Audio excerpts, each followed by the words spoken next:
Bismillahirrahmanirrahim. Assalamualaikum warahmatullahi wabarakatuh. Sahabat kebun berkah dimanapun sahabat kebun berkah berada, jumpa lagi di channel Junediono Kebun Berkah, channel resmi Kebun Berkah, yaitu channel yang menginformasikan terkait tentang pertanian, perkebunan, kehutanan, wisata, terutama wisata alam, sukarobot, yang merupakan suatu pelatihan kepada putra-putri sahabat kebun berkah yang berusia 4 tahun sampai dengan 19 tahun dalam bidang robotika, coding, animasi, dan web programming. Dan insya Allah akan ada artificial intelligence yang digabungkan dengan robotika ya. Mudah-mudahan ini bisa diselenggarakan. Silakan bagi putra-putri sahabat kebun berkah yang menginginkan meningkatkan keahliannya ataupun sekedar hobi di bidang tadi, bisa mendaftarkan diri di Sukarobot Academy Bogor yang alamatnya dan kontak personnya ada di deskripsi video ini ya. Dan channel ini juga menginformasikan terkait kegiatan-kegiatan para petani serta produk-produk yang dihasilkannya. Untuk itu kami sangat berharap kepada sahabat-sahabat kebun berkah semua untuk berkenan meramaikan channel ini dengan cara subscribe, tonton, komen, like, beri hype atau super thanks, dan membeli produk-produk yang berafiliasi dengan channel ini ya, serta share sebanyak-banyaknya. Mudah-mudahan dengan semakin dikenalnya channel ini bisa membantu menginformasikan program-program pemerintah ya, produk-produk yang dihasilkan oleh para petani, terutama petani kebun berkah, serta menginformasikan juga ya tadi ya, mengenalkan juga kegiatan-kegiatan para petani. Ya, sehingga kalau dikenal, mereka petani-petani bisa mudah-mudahan bisa meningkatkan taraf pendapatan mereka ya, karena produknya dikenal, sejadi dibeli ya. Sahabat kebun berkah yang berbahagia, seperti biasa hari Rabu ya, kita melakukan podcast mingguan atau weekly mingguan, dan ini adalah minggu yang ketiga ya, minggu yang ketiga kalau di bulan Oktober. Kali ini kita akan mencoba mengenalkan pada sahabat-sahabat kebun berkah terkait tentang asam humat ya, asam humat sebagai pembenah tanah yang bisa meningkatkan struktur tanah, kemampuan menahan air dan hara, serta sebagai pupuk organik. Ini yang akan kami sampaikan ya pada Rabu hari ini ya, di minggu yang ketiga. Bahan ini kami susun dari berbagai sumber ya, dari berbagai sumber yang tentunya akan kami sebutkan di materi yang akan kami sajikan. Ya. Baik sahabat kebun berkah, biar tidak lama-lama ya, kita coba share materi yang telah kami susun ya. Yes.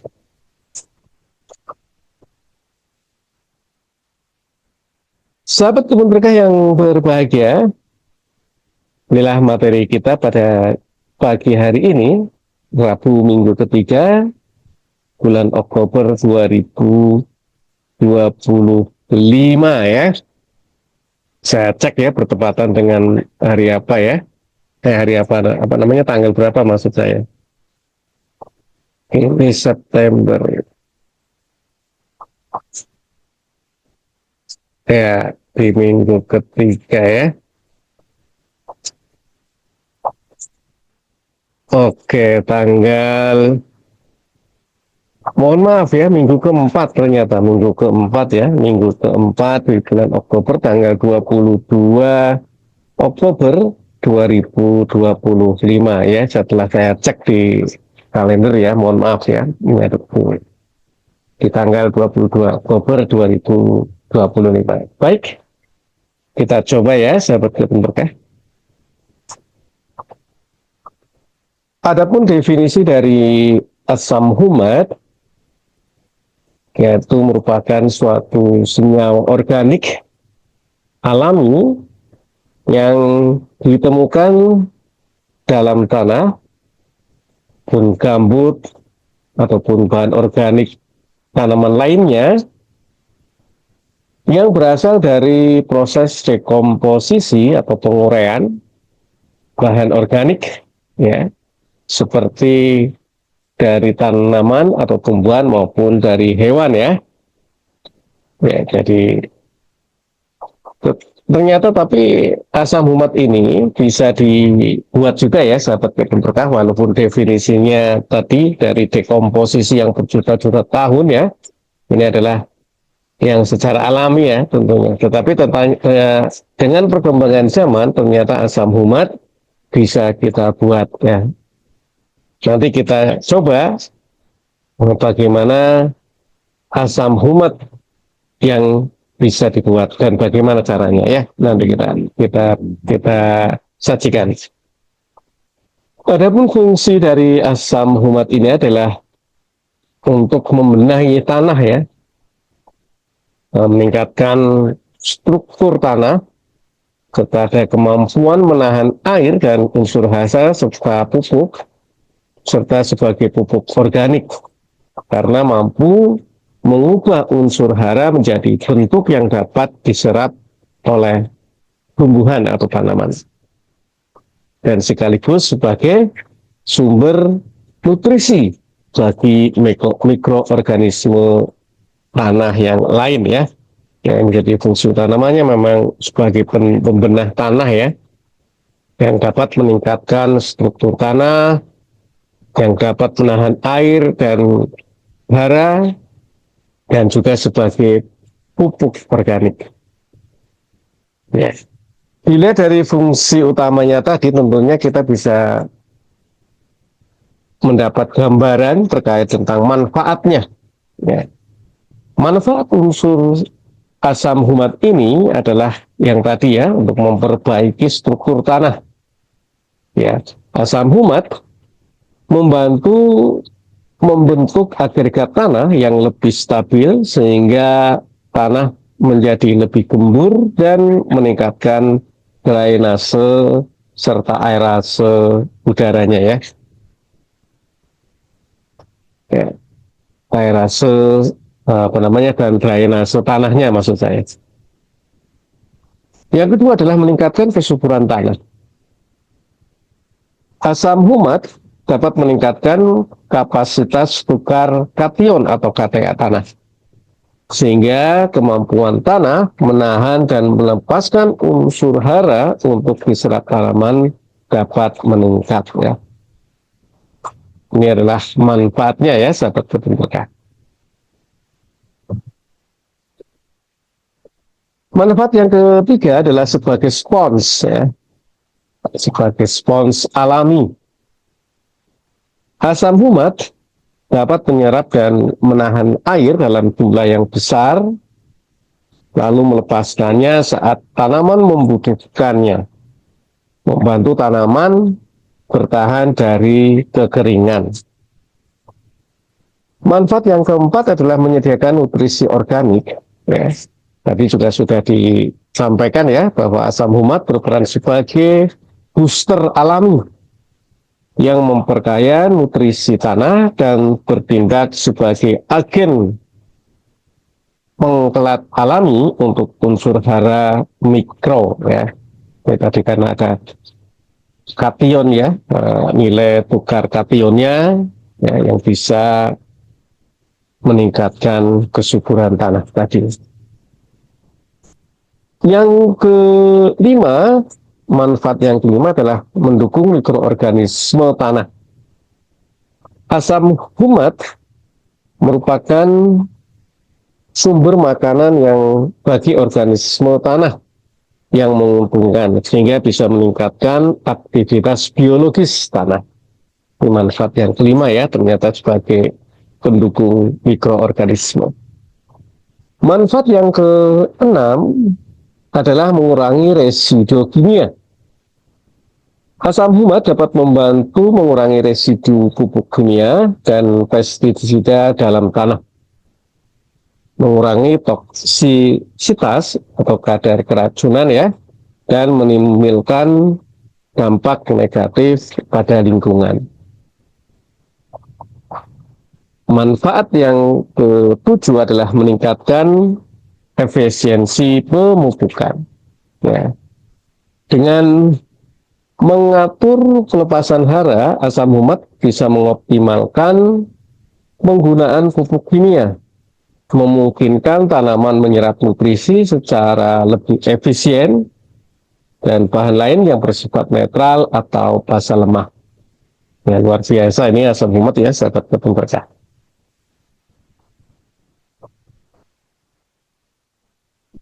Nah, tadi saya sudah menjelaskan di definisi asam humat ya, walaupun asam humat tadi secara alami merupakan hasil dekomposisi berjuta-juta tahun dari tanaman atau tumbuhan maupun hewan, tetapi bisa dibuat ya, sahabat kebun berkah. Nah, dengan kemajuan teknologi di bidang pertanian, perkembangan sains di bidang pertanian, ternyata asam humat bisa dibuat. Ini bersumber dari situs ini ya, IPB ya, dengan judul eceng gondok solusi pupuk organik yang efektif ya. Ini sumbernya ya.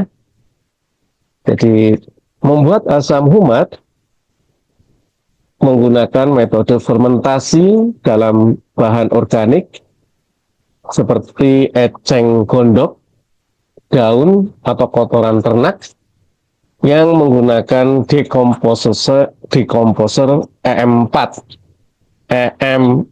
dan gula selama beberapa minggu ya, atau selama beberapa waktu. Jadi ternyata asam humat bisa dibuat ya dengan menggunakan decomposer EM4. Bahannya juga bahan yang organik, dari eceng gondok, dari daun maupun dari kotoran hewan ya, yang dikomposer dengan menggunakan EM4 ya selama beberapa waktu. Ya. Dari situs ini, dengan bahan ya, kita peroleh informasi bahan ya. Pertama adalah eceng gondok ya, bisa juga kulit nanas, bisa juga daun-daunan ataupun kotoran hewan ternak. Ya. Bahan yang kedua adalah gula merah atau tetes tebu.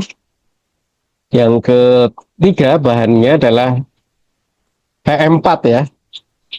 Yang keempat adalah air, dan yang kelima adalah ember yang memiliki tutup serta alat pencacah ya.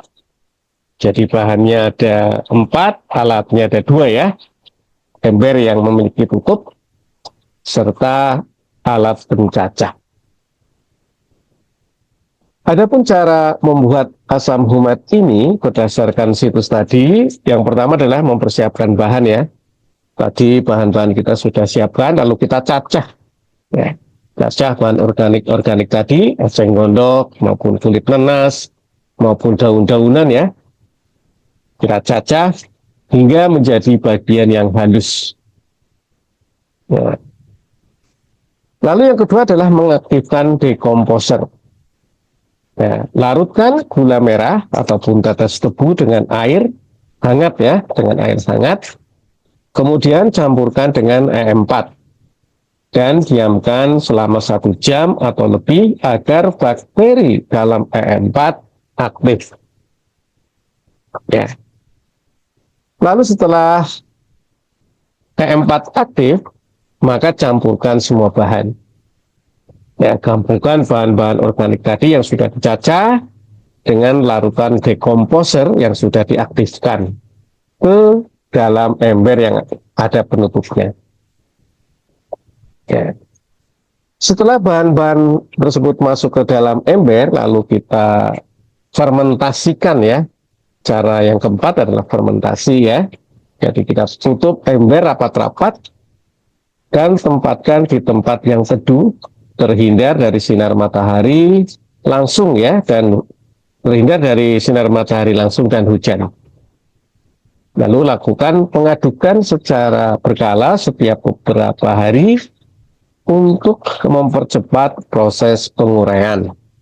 Ya, ternyata cara membuat asam humat ya, buatan ini lumayan agak mudah ya ternyata ya, sahabat kebun berkah. Dan bahan-bahannya pun tersedia ya di alam. Untuk dekomposer juga bisa ya. E4 bisa sudah tersedia di toko-toko tani ya. Tetes tebu juga demikian ya. Jadi mudah ya ternyata. Itulah sahabat kebun berkah cara membuat asam humat ya.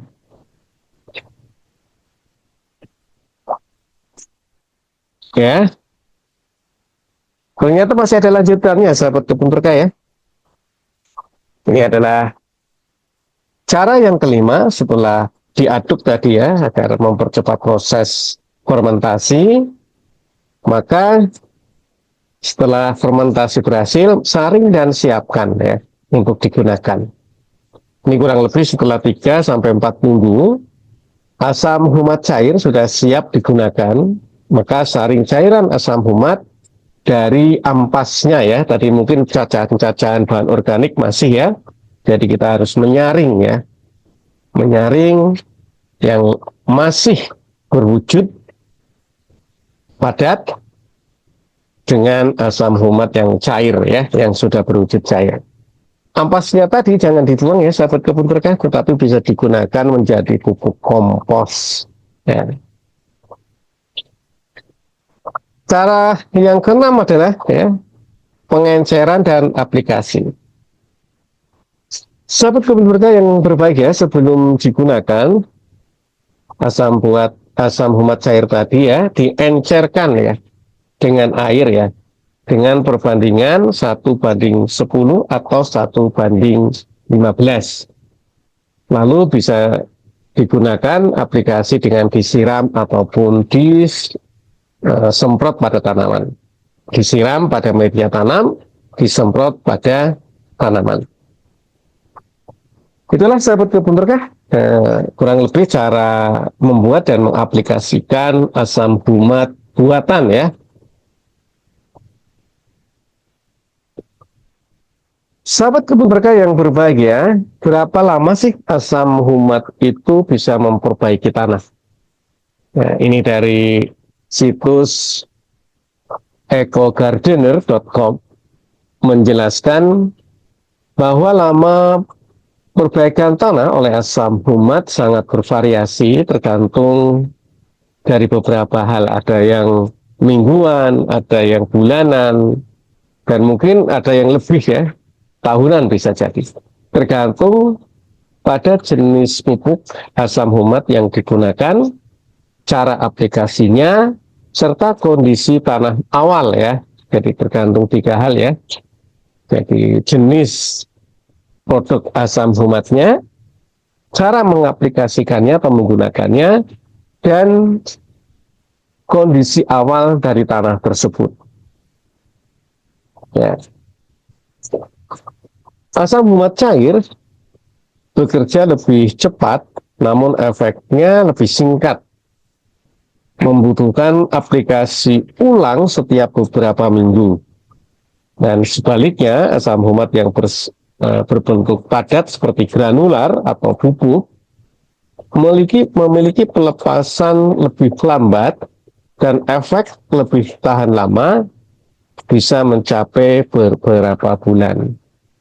Ya, tapi tidak terlalu sering ya, tidak terlalu sering diberikan jika dibanding dengan asam humat yang cair tadi ya. Ya, singkat kata ya, terkait dengan jenis produk asam humat ya, berarti ada yang cair, ada yang padat berbentuk granular ataupun serbuk atau bubuk. Ya. Kalau cair tadi ya memberikan efek lebih cepat ya, namun durasinya lebih singkat sehingga perlu aplikasi ulang ya yang lebih banyak. Namun kalau padat yang granular atau yang bubuk tadi prosesnya lebih lama tapi efeknya juga tahan lama ya, sehingga tidak perlu berulang-ulang ya, sering ya, terlalu sering diaplikasikan. Ini yang pertama ya, faktor yang pertama yang mempengaruhi lama atau cepat asam humat memperbaiki tanah. Faktor yang kedua adalah cara aplikasi. Cara aplikasi ini ada semprot ke daun ya, ataupun menyiram atau kocor ya, atau tabur ke media tanah atau media tanam. Untuk yang bersifat semprot, efeknya pada tanaman ataupun tanah cenderung lebih cepat ya. Sedangkan untuk yang ditabur atau dikocor ataupun langsung ditanam ke media tanam, ini membutuhkan waktu yang lebih lama untuk meresap dan menunjukkan efek perbaikan tanah yang stabil ya. Ini seperti tadi ya, antara cair dan padat ya, cara aplikasinya ya. Faktor yang ketiga adalah kondisi tanah awal. Jika, mohon maaf ya sahabat kebun berkah, kita ulang ya. Tadi terlempar karena sinyal ya, ternyata sinyal wifi naik turun lagi nih. Jadi untuk faktor yang ketiga sahabat kebun berkah, kondisi tanah awal ya. Jika kondisi tanah awalnya subur dan terawat, maka efeknya bisa bertahan lebih lama karena tanah sudah memiliki struktur dan aktivitas mikroba yang baik. Jadi malah mungkin tidak memerlukan asam humat ya sahabat kebun berkah. Namun apabila tanah tadi buruk ataupun kritis ya, buruk ya, terkuras dan sebagainya, tidak subur ya, maka manfaat mungkin berkurang ya, lebih cepat ya, memerlukan aplikasi yang lebih sering dan dalam jumlah yang cukup. Ya, ini faktor-faktor yang tadi mempengaruhi cepat dan lamanya pemakaian asam humat ya.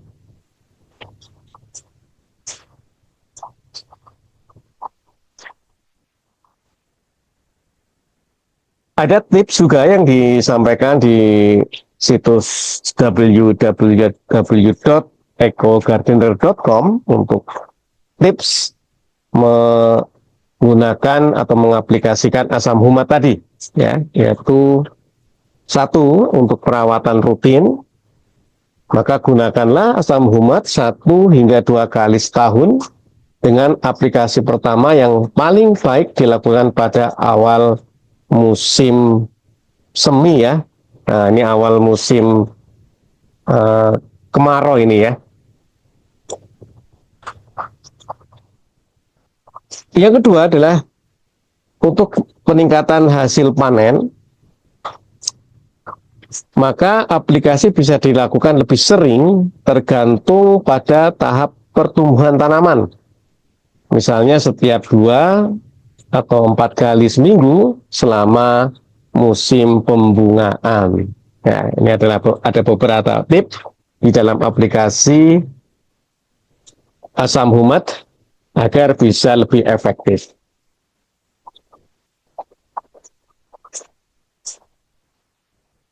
Sahabat kebun berkah yang berbahagia, kapan sih pemberian asam humat pada tanaman?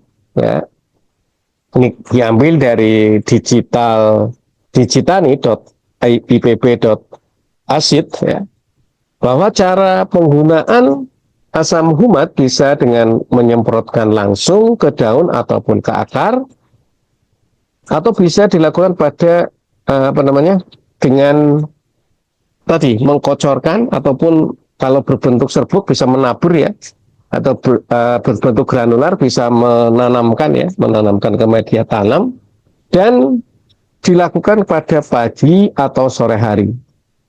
Ya, ini lebih baik ya, dilakukan pada pagi ataupun sore hari. Selain itu, asam humat juga bisa dicampur dengan pupuk lain ya, seperti NPK, untuk memberikan nutrisi yang lebih lengkap kepada tanaman. Jadi asam humat ini bisa diaplikasikan dengan mencampur pupuk-pupuk kimia seperti NPK. Ya, ini sahabat kebun berkah,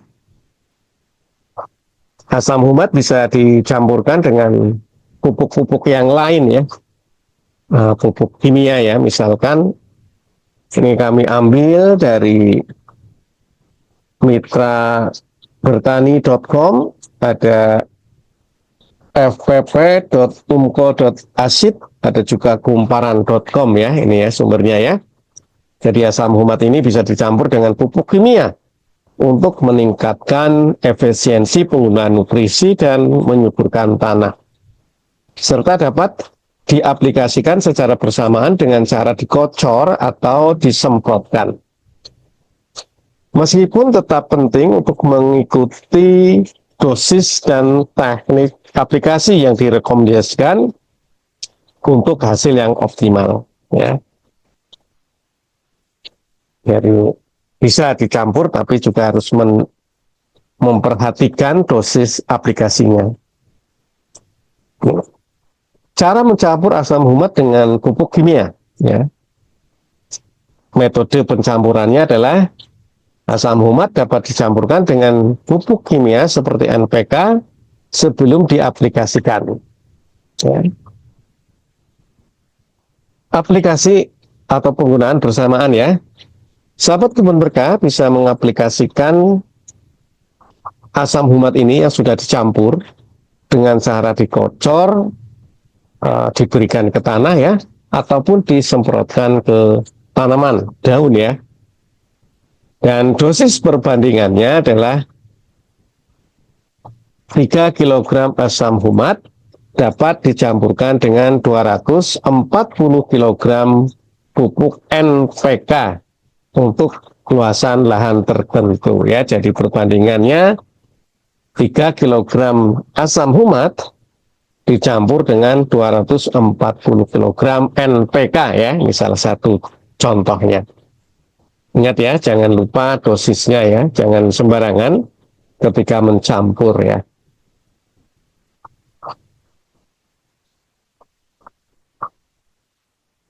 Sahabat kebun berkah yang berbahagia, manfaat mengkombinasikan asam humat dengan pupuk kimia yang pertama adalah meningkatkan efisiensi dari pupuk. Ya, tadi ya, asam humat mengikat hara pada pupuk kimia, mencegah hilang melalui penguapan ataupun pencucian, sehingga tanaman dapat menyerap lebih lama dan efisien ya. Nah, jadi ternyata bisa mengikat ya unsur hara pada pupuk kimia. Yang kedua adalah memperbaiki sifat tanah. Asam humat merupakan bahan organik yang memperbaiki struktur tanah ya, aerase dan kapasitas tanah untuk menahan air dan hara. Ya. Yang ketiga, menstimulasi pertumbuhan tanaman. Ya. Asam humat tadi meningkatkan aktivitas mikroorganisme ya, mikroorganisme yang ada di dalam tanah, sehingga pertumbuhan akarnya baik, sehingga dalam menyerap, karena akarnya baik, menyerap hara maupun unsur lain juga bisa baik pula. Yang selanjutnya ya, dulu mengurangi kelebihan garam ya. Nah, jadi asam hamat juga bisa mengurangi salinitas ya, masalah salinitas, kelebihan garam dalam tanah. Ya, jadi ingat ya, tadi ya, tips penting di dalam mencampur asam humat dengan pupuk kimia. Yang pertama adalah perhatikan dosis, ya tadi ya. Yang kedua adalah ikuti petunjuk pemakaian atau dosis yang direkomendasikan setiap jenis pupuk kimia dan asam humat. Jadi perhatikan itu. Yang ketiga adalah pantau kondisi tanah. Ya, pemantauan kondisi tanah secara berkala dapat membantu menyesuaikan dosis dan cara penggunaan asam humat untuk menjaga kesuburan dan produktivitas tanah. Ya, jadi ada tips penting dua tips penting. Yang pertama adalah perhatikan dosis. Yang kedua adalah pantau kondisi tanah. Perhatikan dosis dan pantau kondisi tanah ketika mencampur asam humat dengan pupuk kimia. Ya, ingat baik-baik.